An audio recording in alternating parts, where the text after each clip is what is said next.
আচ্ছা, আমরা এখন গাইস মুক্তমঞ্চে যাচ্ছি। কোথায় যাচ্ছি বাচ্চারা? মুক্তমঞ্চে কেন আম্মু? হ্যাঁ, আমরা এখন মা কুকুরটা চলে যাচ্ছি। মা কুকুরটা ওই এই যে এই ধরে বসো। মুক্তমঞ্চে যাচ্ছি আমরা, নদীর ধার, পদ্মার পাড়ে। মা কুকুরটা। এটা কি গাছ? বাড়ি থেকে বের হওয়ার রাস্তা সামনে আমাদের সিএনজি, আলু গাছ। সামনে সিএনজি মোড়।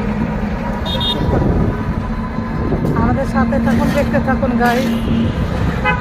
সোহা, ওই যে কদম ধরেছে। আমরা সোহা, সোহা সুন্দর, তাই না? আর এই তো আমাদের রাজশাহী। কদমের গাছ। হ্যাঁ, এটা আমরা দেখতেছি।